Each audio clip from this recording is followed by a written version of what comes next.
Annyeonghaseyo, 여러분! Andito kami ngayon sa Incheon International Airport. Galing pa nga ako ng trabaho at dinaanan nila ako doon sa company na pinagtrabahuan ko. Ihahatid pala namin yung kaibigan namin dahil mag-out of the country siya. Aba, pwede pala yun no, yung kahit EPS ka, makakalabas ka ng Korea. Holiday din kasi dito sa Korea, kaya pinayagan siya ng company niya. Basta makumply mo lang lahat yung mga papeles mo at papayagan ka ng kumpanya mo na lalabas ka ng ibang bansa. Abay, gora ka na bes. Kung afford mo naman umalis ng ibang bansa, abay gumala ka. Huwag kang mahinayang sa pera na magagastos mo, pinaghirapan mo yan. Kaya ka nga diba naghirap at nagsumikap para makuha yung mga gusto mo at ma-achieve mo yung dreams mo.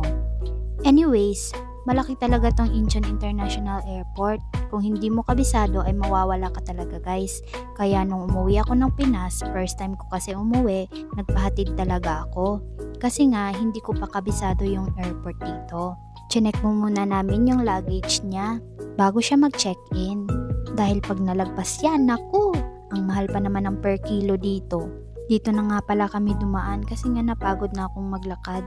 Sa laki ba naman ang airport nila? Tas yung suot mo pa, ang bigat-bigat. Dito nga pala kami ngayon sa 3rd floor. Tatawid pa kami ng kabilang building para puntahan yung departure area. At aakyat na naman kami para mag-check-in. Diyan sa pinakababa yung arrival area. So ito yung check-in areas nila guys. May mga letters dyan kung saan ka mag-check-in. Tiningnan nga muna namin yung flight niya kung open na ba. Yun nga, saktong-sakto open na. Pumunta kami sa letter K para mag-check-in. May nakalagay din kung anong K number. From 01 to 14 lang siya dapat mag-check-in. Aba, hiningal na talaga ako sa paglalakad guys. Bigat-bigat din kasi ng sapatos ko at yung suot ko. Dito na nga kami sa letter K at pinaprepare na nga namin sa kanya yung mga documents niya bago siya pupunta sa counter. Alam nyo naman guys, dito sa Korea, pali-pali talaga. Tsaka guys, ipaalala yung mga bawal sa luggage na ilagay, wag nyo talagang ilagay para iwas disgrasya. Alam nyo ba yun sa Busan Air?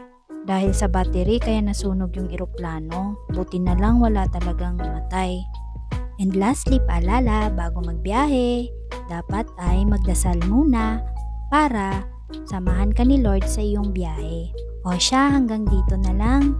Maraming salamat sa panonood. Annyeong!